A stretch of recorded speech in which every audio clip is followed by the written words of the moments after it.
Hapon po sa inyong lahat, lalong-lalo na sa ating mga tuties mula Luzon, Visayas at Mindanao. Welcome sa ating DepEd Itulay online tutorial. Ito ay handog sa inyo ng Department of Education sa pangunguna ng Educational Technology Unit. Kaya naman mga tuties sa buong Pilipinas, kaya naman humanda at sumamang saliksikin ang hiwaga ng humanidades at agham panlipunan. Dito sa ating subject na Trends, Networks, and Critical Thinking in the 21st Century Culture. And syempre, kasama nyo kami, Tutor Grace mula sa SDO Quezon, and I am your tutor for this afternoon, Tutor Josh from SDO Nueva Ecija. So, dear tuties, ako muna ang inyong makakasama this afternoon at maraming salamat sa ating mga nag-comment na sa ating comment section. Enrico Dalupan.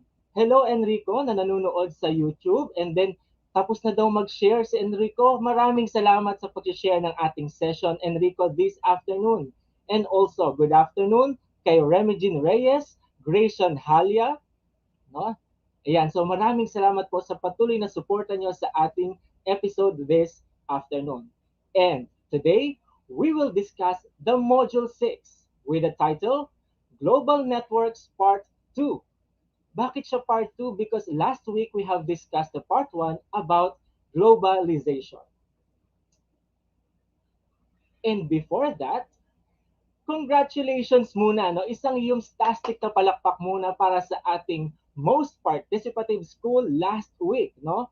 And our most participative school is Tandaay High School from SDO Camarines Sur. So congratulations po, Tandaay High School. So ang dami po kasi nating tuties last week mula sa Tandaay High School na talaga naman naging active sa pagsagot at interactive na talakayan sa atin last week. So good afternoon, Irish Ramonos from San Lorenzo Ruiz Senior High School. And of course, kung meron tayong participative school, of course, meron tayong taran, Duties of the Week for our episode 5 ng ating Trends, Networks, and Critical Thinking mula sa SDO Quezon, Quezon Science High School. Congratulations for being our Duties of the Week. John Edelbert Escritor, congratulations sir. Aubrey Martinez, and Grayson Halia. So, nakita ko dito si Grayson Halia, nag-greet siya ng good afternoon. So, I hope na mula sa umpisa hanggang sa dulo ay makasama ko pa rin kayo sa ating episode 6 sa ating Trends, Networks, and Critical Thinking dito sa ating Itulay. Okay, you're welcome, Grayson Halia, and sana patuloy tayo maging active. So, congratulations for our Duties of the Week. Once again, John Edelbert Escritor, Aubrey Martinez, Grayson Halia from Quezon Science High School, SDO Quezon. Congratulations sa inyong lahat. And let's start. Ayan na. Igayak na po natin mga tuties ng ating cellphone, ng ating keypad para sa ating participation sa ating review of our previous episodes. Direction is read and analyze each statement, write or type true if the statement is correct, and false if not. So wag niyong kalimutan yung number ha. So let us begin. Number 1, is it true or false? Globalization creates opportunities for countries to connect to other countries for larger markets. Number 1. So while waiting, good afternoon kay Heart Stephanie. Kay Heart Stephanie, good afternoon. Salamat sa panonood. I am ready for the review. Sabi ni Enrico, good afternoon po. Maraming salamat po. Okay. Sabi ni Grayson Halia, true daw. Sabi naman ni Enrico, true. Sabi ni Remos Kedeng, John Paul, ni John Edelbert, true. And the answer is true. So may 1 point na kayo mga sir. How about number 2? Economics are constantly exchanging materials through the movement of air in the atmosphere, the flow of water in the rivers, and the migration of animals across the landscape. Is it true or false? Number 2, and then is it true or false? Economics are constantly exchanging materials through the movement of air, flow of water, and migration of animals. So sabi ni Remus, sabi ni Grayson, sabi ni Enrico, no? Ang sabi nila, ito daw ay false. Sabi ni Remus Kedeng, false. Sabi ni Aubrey, sabi ni Ira, false. Tingnan natin ang inyong mga sagot. Sabi ni John Edelbert, humabol, false. Yes, tama po kayo, false ang sagot dahil ito ay ecological globalization. Congratulations, dear cuties. How about number 3? The world is becoming highly interconnected through the movement of people and transport of goods locally to globally. True or false? Type number 3 and then true or false. So maraming salamat po sa ating mga kasama this afternoon. Nauna si Enrico Dalupan, ang sabi niya, true. How about yung mga taga Quezon High School? Sabi ni Remus, ni John Edelbert, ni Grayson Halya, it is true. Yan. So, the answer is true. You are correct. John Paul, Ira, Rebecca, Aubrey, you are also correct. So, nag-chat si Enrico sa ating chat box. Wala daw si Tutor Grace this afternoon, pero see you next week. Yes, wala po si Tutor Grace kasi meron po siyang inatenan na seminar. But, no, meron tayo ulit, episode number 7 para makasama natin siya. Okay, number 4. True or false? Globalization leads to more access to capital flows, technology, human capital, cheaper imports, and larger export markets. Number 4 is, uy, nauuna ngayon si Enrico Dalupan na nanonood sa YouTube. True daw ang sagot ni Enrico. How about sa mga iba nating kasamang sa senior high school sa Quezon, sa iba pang division? Sabi ni Remus Kedeng, it's true. Sabi ni Rebecca, sabi ni Grayson, sabi ni Aubrey, ito daw ay true. And the correct answer is true. Humabol po si Ira. Congratulations sa inyo lahat. Okay. Okay, marami pong salamat. Next, and number 5. Geographical globalization is defined as the set of processes that contributes to the relationship between societies and individuals around the world. Geographical globalization. No? Ito daw ay relationship ng society and individuals around the world. Number 5 is, let us see your answers. Okay, so sabi ni Enrico, it is false. Sabi naman ni Grayson, it is false.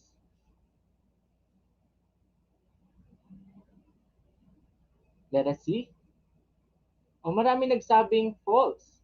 And the correct answer is true. Yes, it is geographical globalization. Natatandaan niyo ba yung ating lesson last time? That geographical is defined as set of processes, no, economic, social, technological, and institutional, that relationship between societies and individuals. So, the correct answer is true. So, congratulations, Enrico. Naka 4 over 5 ka. Congratulations. And now, let's move on. And our topic for this afternoon is about global networks pa rin. And our objective this afternoon is, first, at the end of this session, the tutor should be able to give the positive and negative effects of globalization, explain the concrete effects of globalization to one's daily life, and third, internalize the need for collaboration and cooperation to achieve interconnectedness of people and nation. So, handa nang makinig ang ating mga tutis this afternoon, and tayo pong lahat ay nagpapasalamat sa SDO Bataan for allowing us to use their module as the reference for our topic this afternoon. Quarter 3, Module 6, Global Networks Part 2. Okay, class. Last week, we have discussed our topic about the global networks. And dito discuss natin ang globalization. So, According to Roland Robertson, that globalization is the understanding of the world and the increased perception of the world as a whole. So, ibig sabihin, we are part of the whole. No? Kung ano yung ginagawa ng isang maliit na bagay ay parte siya ng whole. Ibig sabihin, yung bawat country ay parte siya ng isang united societies. Di ba? Pinag-aralan natin yan last week. And in addition to that, according to Martin Albro and Elizabeth King, globalization are all those processes by which the peoples of the world are incorporated into a single world society. So di ba na pag-aralan natin yan sa ating financial globalization and social globalization that we are interconnected. Though, yes, we are distinct countries to each other, but we are being united as one. And in addition to that, globalization or one of the goals of globalization is for the world, no, buong mundo na ito, world to become more interdependent. Meaning, each country are, no, meron silang sariling kultura, meron silang sariling republika, meron silang sariling rules, but yes, they are dependent on their own, but they are also interdependent. Hindi sila pwedeng mabuhay ng mag-isa lang as a country. No, kailangan nila yung ibang bansa, no, to support them or tumulong din sila sa ibang bansa. Ibig sabihin, we are interconnected through globalization. Okay, class? Next. No? Ngayon naman, natatandaan niyo pa ba yung ating pinag-aralan last week, no, about globalization?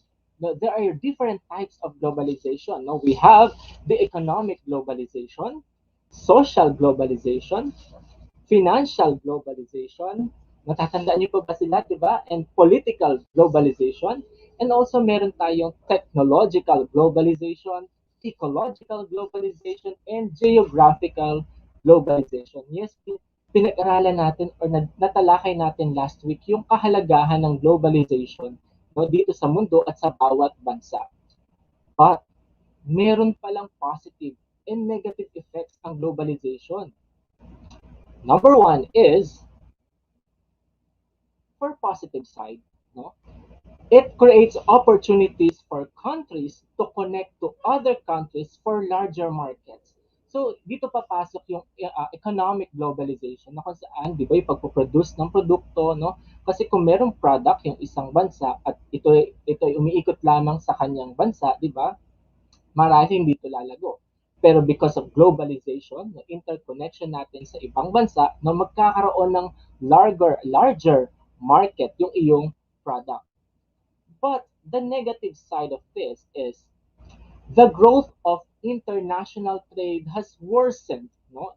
Has worsened the income inequalities between developed, developing, and underdeveloped countries. So, positive side kasi yung di ba, yung malalaking bansa, yung mayayamang bansa natin, na nagkakaroon sila ng mga bansa na kung saan yun yung tumatangkilik na kanilang product. So, ibig sabihin, lumalaki yung kanilang scope ng market nila. So, sino yung umuunlad? So, yung bansa na yon. Yung negative side naman nun is yung paano naman yung, no, yung developed or yung underdeveloped and then yung developing countries. So, nababawasan yung kanilang chance, no, para umunlad din because nauunahan nga nung mas maunlad or developed na country. Yes, because of globalization. So, kanina, the positive is lumalaki yung chance for that country na lumawak yung kanyang scope ng kanyang market. And dito naman ay nagkakaroon naman sa kabilang side, na negative side, no, yung developing country and then yung underdeveloped country naman is nawawalan ng chance to develop. Okay, so maraming salamat po sa ating mga tuties na nakikinig sa atin. So, next, the positive side of globalization is this globalization can lead to more access to capital flows, technology, human capital, cheaper imports, and larger export markets. So, ang dami natin pwedeng ipasok dito, no? For example, yung access of capital flows, so that because of the help of other countries, and then yung technology, di ba?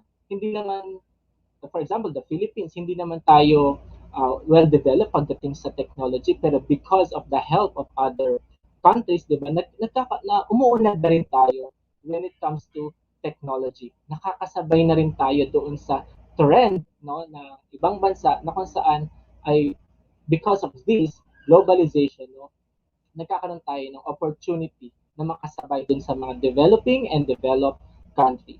Human capital, napag-aralan natin last week yung migration and immigration, di ba? Ibig sabihin yung people force or yung workforce ng ibang bansa, no, because of globalization is lumalaki or lumalakas. And then we have cheaper imports and larger export markets because of this connection natin sa ibang bansa, because of this globalization. Wow, no? Napakagandang epekto niyan. But punta naman tayo sa negative effect ng ng globalization, no? Okay, balikan natin yung yung slide na yan. So global commerce is increasingly dominated by transnational corporations which seek to maximize profits without regard for the development needs of individual countries. So last time na pag-aralan natin, no, under dito sa financial, no, globalization, na kung saan yes, ah, marami nga naaabot yung isang bansa na ito na kung saan no, lumalawak yung kanyang scope, pero paano naman yung product ng mga countries na yon? For example, natatandaan niyo ba yung Ford or si Coca-Cola or si McDo, si Nike na yan? Di ba natatandaan niyo sila? So, di ba kung meron silang product na sapatos, meron din naman product na sapatos locally. No? Pero because nga sa globalization, tinatangkilik ito ng different countries. So, nagkakaroon ng, they are being dominated by these transnational corporations like McDonald's, Nike, Ford, Coca-Cola. And good afternoon, Basel Loren Valdez. Good afternoon po, Basel Loren. Maraming salamat sa pagtutok at welcome sa ating subject na Trends, Networks, and Critical Thinking. Good afternoon. So, ang ating pinag-uusapan is effects of globalization. So, next is, punta naman tayo sa positive na effect ng globalization. It allows businesses to become part of international production networks and supply chains of different countries. So, kanina binanggit din natin yung 'di ba yung Ford, si Coca-Cola, si McDonald's, si Nike, 'di ba yung mga Shell na yan, no, they are product of other countries, no? And then product sila ng ibang country pero yung stock market trading nila no is ng some countries ay nakakaapekto doon sa ibang country, no? So allows businesses to become part of international production. So for example, yung Philippines, 'di ba, naging partner siya ng ibang bansa to produce their product din. Para yung product nila doon ay matangkilik dito sa ating bansa. But meron din naman tong negative effect, no? Competitions among developing countries are races, no, which dangerously lower environmental standards. So dahil nga lahat ng bansa ay gustong umunlad, no, gustong maging developed country, pwede nating sabihin na nag-uunahan sila, na uhaw sila, no, na to develop their economy, no? And then dahil sa pagmamadali nilang ito or dahil sa competition, nane-neglect na nila yung ibang bagay. So binanggit nga dito yung environmental standards. So dahil gusto nila na makaproduce agad nito, gusto nila magawa ito agad. So yung mga factories natin, ayan, so diba nagkakaroon tayo ng environmental issues. So yes, nagiging parte nga tayo ng production, no, ng ibang bansa, pero na-neglect naman yung resources ng bawat countries na nagpa-participate doon. So this is the positive and negative effects. Another, dear chutis, makinig ha, the positive effect of globalization is it allows workers to migrate from their homelands in poorer countries to more developed countries to find work. So last week, no, diniscuss natin ang migration, no, from one place, magmamigrate to another. Pwede natin yan sabihin locally or internationally. For example, dito sa Philippines, mula ka dito sa isang probinsya, no, na underdeveloped na probinsya, na magmamigrate ka ngayon sa ibang, or pwede natin sabihin sa Manila o dun sa city, na naiiwanan mo ngayon yung family mo dito sa iyong probinsya.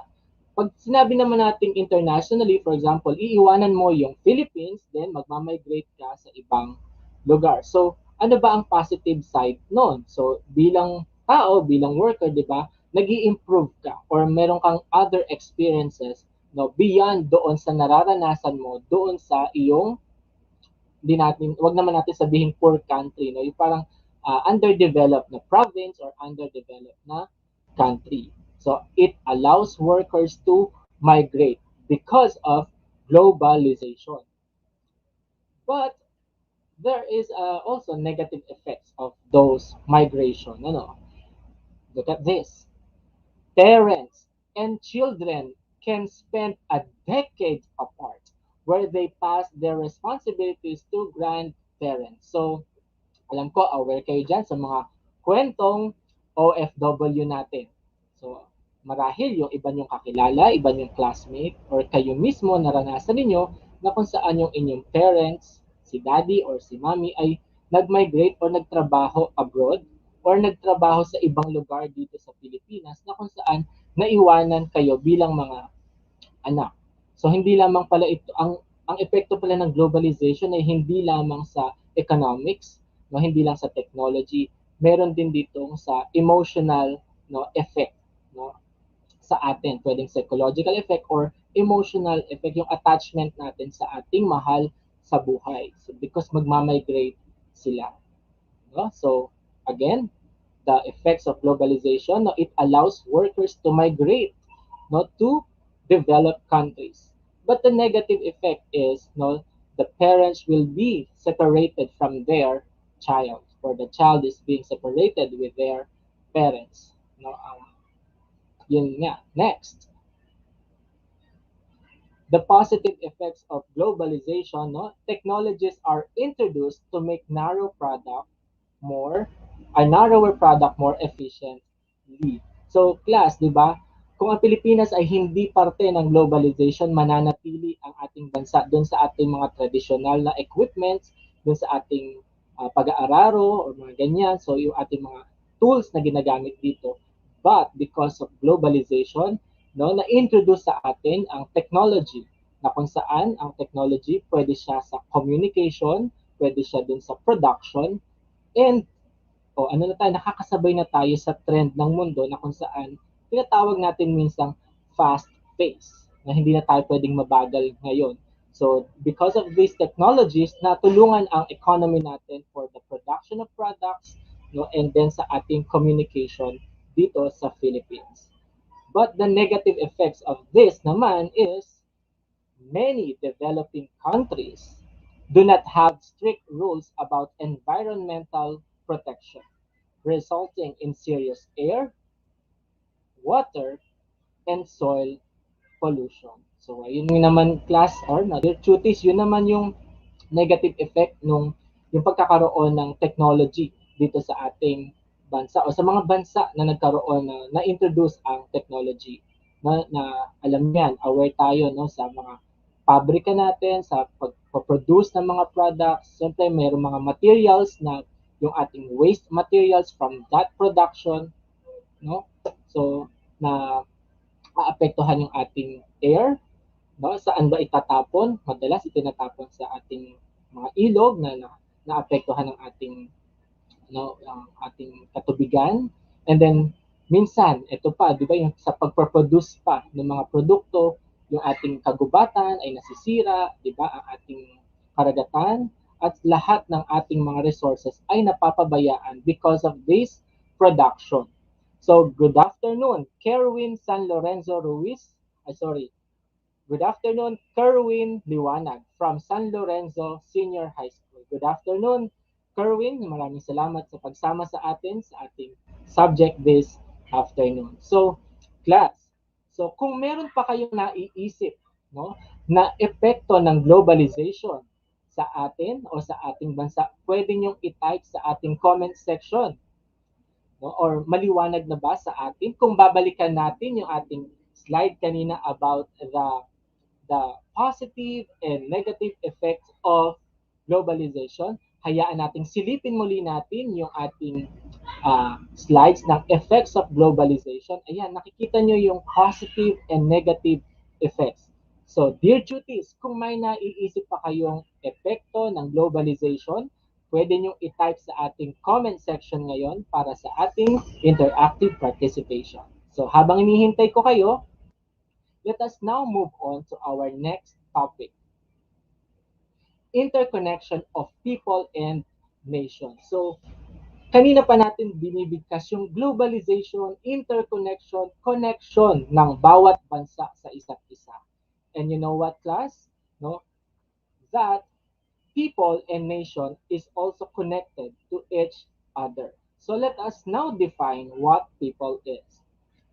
People refers to a group of people with commonality such as religion, culture, and language who lives in a specific area. Class, madaling intindihin that people ay tayo. Tayo ay may sariling kultura, relihiyon, lengguwahe na naninirahan sa isang lugar. So yun ay tinatawag na people. And nation naman, ang nation naman is, no, it refers to a larger group of people organized in a specific place which embodied an independent government of its country where they can decide on their own. Pag sinabi nating people, ito ay group ng mga tao na may sariling kultura, lingwahe, set of rules, no, pero pag sinabi nating nation, ito na yung kabuuan, no? Nation is a group of people organized, no? Organized people in a specific place. Kaya nga tayo tinawag na, ang Philippines ay tinawag na nation kasi ito ay binubuo ng iba't ibang grupo ng people dito sa Philippines. So, ano ang connection or interconnectedness ng people sa nation? Let us see. Look at the screen now, no?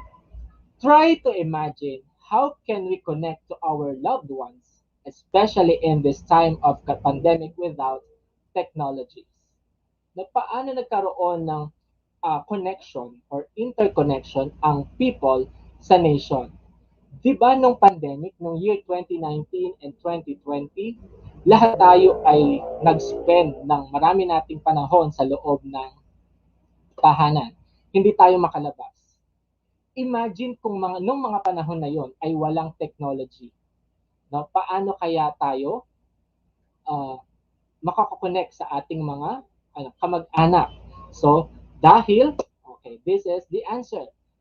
Dahil sa technology, nagkaroon tayo ng access, no, sa ating mga kamag-anak na kung saan naibsan yung ating kalungkutan because of this technology. Meron tayong tinatawag na cell phones, no? Ayan, that cell phones connect people all over the world like never before, no? There are multitude of platforms through which people can communicate to, including Facebook, Facebook Messenger, WhatsApp, Instagram, and Snapchat. So here, di ba, nakakonect tayo sa iba nating mga kamag-anak all over the Philippines and all over the world because of this technology. And meron tayong tinatawag na collaboration and cooperation. So what is the difference between collaboration and cooperation? Sinabi natin kanina na meron tayong tinatawag na interconnection ng people and nation. So paano sila nagtutulungan? So good afternoon po, sabi ni Graciel Bagawisan from Mandela San Mariano National High School. Good afternoon, Graciel. So collaboration, it means to work together with others to achieve a common goal. Remember, collab, naririnig natin yan sa ating internet, no? Yung sa mga influencer natin, collab daw. So, Pag sabi natin collab, magkasama sila. No? Sige, tingnan pa natin ang ibang kahulugan ng collaboration. Good afternoon, Althea. Good afternoon, May Velarde. And good afternoon, Cristina de la Peña. Collaboration, it is unconditionally sharing of everything and helping each other while mutually working together. Yun pala yung class nun. You are sharing something. Kung ano yung kaya mo, sinishare mo, no? Or itinutulong mo sa ibang tao na nagbe-benefit ka rin. So yung mutual working together in cohesive or collective, no? Next, so tingnan pa natin ang ibang kahulugan ng collaboration. Pag sinabi natin collaboration, it benefits all the groups. For example, ako, makikipag-collab sa inyo, kung ano yung kaya ko, ay maitutulong ko sa inyo. At kung ano'y kaya nyo, ay maitutulong nyo sa atin. So, sabay tayong gagawa, no, we are interdependent to each other para sa ating common goal. No? It benefits all the groups. No? It serves the whole team's goal. Kung ano yung goal ko kasi, goal mo rin. No? Ay, yung kaya ko ibahagi, hindi mo, yung meron ako na wala ka at yung meron ka na wala ako, when we combine that, no, kaya nga tinawag na collaboration, yun. So, ma-achieve natin yung ating goal. And this collaboration may result to creative innovation. Bakit creative? Kasi hindi lang ako ang nag-iisip. Yung marahil yung hindi ko naisip ay naisip mo. O yung hindi mo naisip ay naisip ko naman. And then when we collab, no, it may result to creative innovation. Ang halimbawa nito ay example, no, yung director and then yung writer. Pag nag-collab si director, no, at ang writer, pag nag-collab sila, so makaka-produce sila ng isang magandang pelikula. Ano yung goal nilang dalawa? To produce, no, the informative film. Yung hindi kaya ni director ay kaya ni writer. Yung kaya ni writer ay hindi kaya ni director. Kaya when they collab, they will achieve their goal. Last, okay ba tayo sa collaboration? Kaya napapansin nyo yung mga influencer natin sa TikTok, di ba? Or sa YouTube, nagko-collab sila. No? Kasi yung content ni ganito at yung content ni ganito, magkaiba pero when they collab, no, nagka-create sila ng entertaining na video. Kung may collaboration, meron naman tayo tinatawag na cooperation. Cooperate. Kanina, collab. Ngayon, cooperate. It is the process of working together to the same end. No? It is an active help from a person, organization, etc., such as an orderly sharing of space and resources. Dito naman, class, independent. Kung ang collaboration ay interdependent, no? Ako'y nakadepende sa iyo, ikay nakadepende sa akin sa collaboration. Dito naman sa cooperation, independent tayo. Pero parehas tayong kumikilos. Nagsishare ako sa iyo, nagsishare ka sa akin, no? But we are working independently, no? But meron tayong goal pa rin at the end. Okay, alamin pa natin ang ibang meaning ng cooperation. It also means conditionally sharing information and resources, no, while functioning together within an independent but connective. Nagets niyo yun? Kumikilos ako ng sa akin, kumikilos ka ng sa iyo, pero meron tayong parehas na goal, no? Connective pa rin tayo.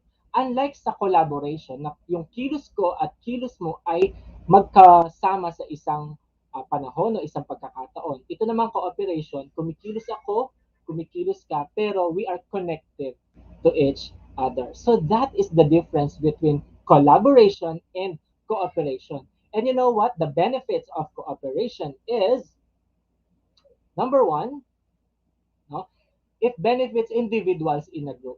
Yes, because I work, no, independently and you work independently. Pero we are connective pa rin. No, it meets their personal needs and it may result to disruptive innovation. So that class is the difference between collaboration and cooperation. So nawa ay maliwanag natin na ipaliwanag ang pagkakaiba ng collaboration and cooperation sa ating topic na interconnectedness ng people and nation. So class, alam niyo ba ang activity na ito? Tingnan nga natin. Yan, ang community song. Hayaan yung awitin ko and then mamaya i-analyze natin ang kantang ito. Are you ready? So, listen to this community song. It goes like this.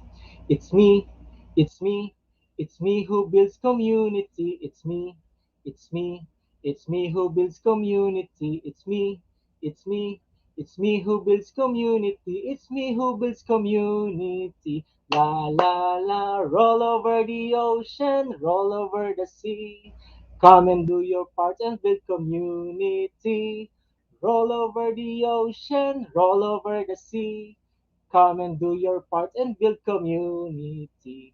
It's you, it's you, it's you who build community. It's you, it's you, it's you who build community. It's you, it's you, it's you who build community. It's you who builds community. La la la, roll over the ocean, roll over the sea.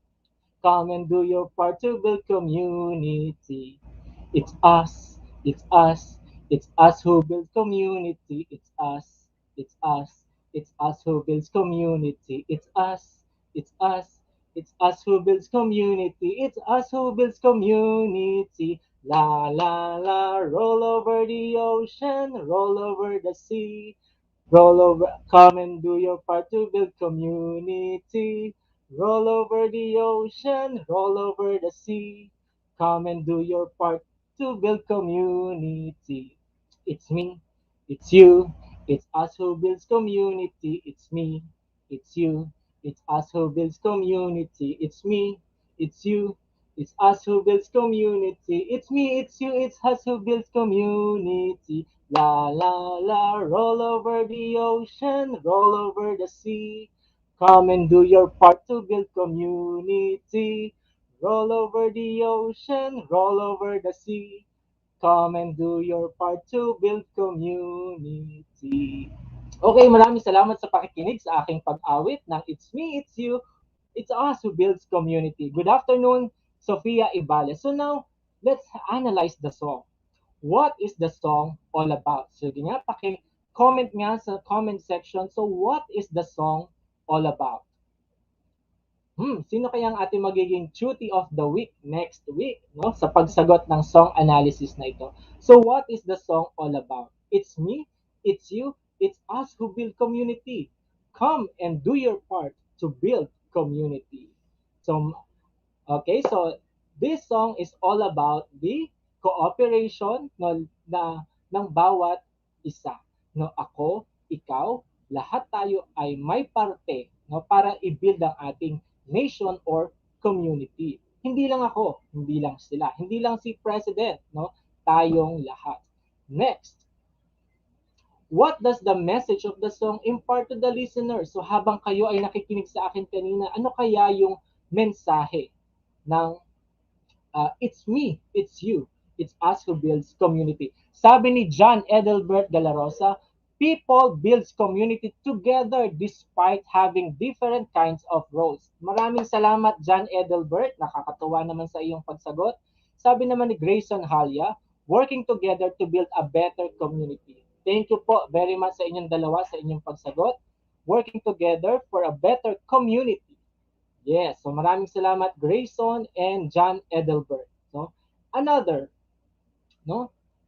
Number 3 is, what do you think is the connection of the song to our topic? So, marahil related na ito sa isinagot ng ating dalawang duties dito, no? People build community together despite having different kinds of roles. So, sabi naman ni John Edelbert, it wants the listener to participate and do their roles to build a better community. Yes. Pag sinabi kasi natin, it's me, pwede ako estudyante. It's you, pwedeng ikaw yung teacher. It's us. Di ba tayo ay mga taga Nueva Ecija, tayo mga taga Quezon, no? Lahat tayo ay may parte para sa development ng ating community. Sabi po ni Rebecca Aga, students, teachers, children, parents, and all people make up community and all have roles that contributes to the community. Maraming salamat po sa inyong pagsagot. And last na po para sa ating trending thought of the week. So Grayson, John Edelbert, Rebecca, ano kaya para sa inyo ang thought na ito? Pakipaliwanag nga ano ba ang meaning ng sakit ng kalingkingan, dama ng buong katawan. Ano ba'y kalingkingan? Ito po yun. Ito yung ating uh, little finger, no?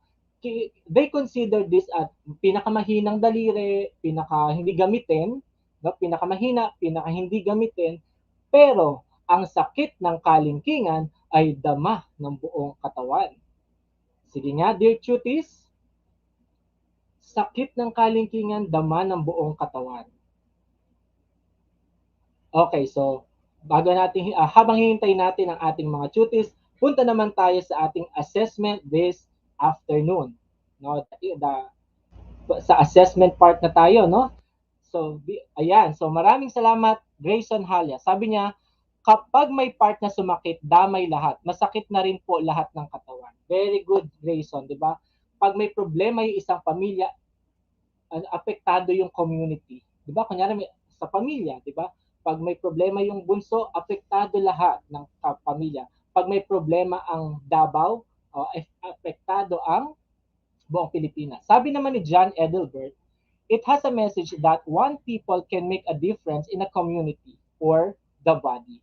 Problema ng isa, problema ng lahat. Yes, congratulations po, John Edelbert, John Paul, Grayson, sa inyong pagsagot. And punta na tayo sa assessment. Alamin lang natin kung ito ba ay cooperative or collaborative. Okay? Cooperation or collaboration. Number 1. Yan. Yes, so it is working together with others to achieve a common goal and benefits all of the groups. So it is collaboration. So it is working together kasi, kaya that is collaboration. May dumagdag pa sa ating trending thought, no? Since a community wouldn't be one without each citizens with respective roles, consecutively, a collapse of one would affect all. Yes, tama kayo dyan na maapektuhan ng isa ang lahat. It is like a frostbite. No? It is a chain of events. It affects everyone, even families. In families, this happens. Okay, maraming salamat po. So, proceed tayo sa number 2. Okay. Number 2 is, it is a conditionally sharing information and resources while functioning together within an independent yet connective. O ano kaya yun, class? Number 2 is, sabihin na natin ang sagot, no? That is cooperation. Yung diniscuss ko kanina, diba? We are working independently but connective. Number 3. Yes, ating number 3, that is collaboration. It is conditionally sharing everything that serves the whole team's goal. Yes, maraming salamat at marami pa rin sa chat sa atin, no, about dun sa sakit ng kalingkingan ay sakit ng buong katawan. So sabi dito, small things contribute to a problem. When these are combined, it can cause a big problem. Okay, and number 4, it is collaboration.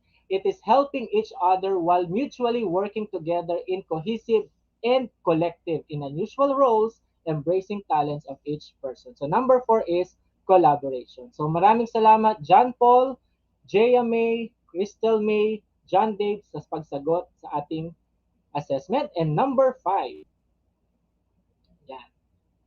Okay. It meets their personal needs. It benefits some individuals in a group and may result to disruptive innovation.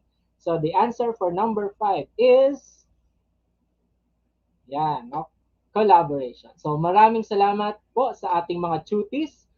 Next tayo is, yan, isang Yumstastic, no? Isang Yumstastic na palakpak para sa ating mga tuties na nag-participate this afternoon. So marami pa rin pumapasok na messages sa ating comments na about dun sa sakit ng kalingkingan ay dama ng buong katawan. So yun pala yung tinatawag natin interconnectedness ng people sa community. No, problema ng isang bayan ay magiging affected din yung ibang bayan o ito ay magiging resulta sa buong Pilipinas or bansa. So dear yung Stastic Cuties, maraming salamat po sa inyong pagsama sa akin sa ating episode 6 ngayong hapon at kami po ang inyong mga tutors dito sa Itulay Online Tutorials sa ating subject na Trends, Networks, and Critical Thinking. Muli, ako po si Tutor Josh, ang inyong tutor. na kami ang inyong magiging gabay dito sa Itulay, no? With Tutor Josh and Tutor Grace, i-push natin yan. So, thank you po sa inyo at kung meron kayong comments and suggestion, just visit the edtech at deped.gov.ph. Grayson, Halia, maraming salamat. So, nag-thank you po sila. Si Crystal May, thank you po sa inyong panonood. And see you next week, no? Sa ating episode 7. At susunod na sa ating Philippine Politics and Governance, andyan si Tutor Ka and Tutor Rom. Muli, ito si Tutor Josh, kasama ko si Tutor Grace. Maraming salamat dahil ikaw ang best tuwing Huwebes.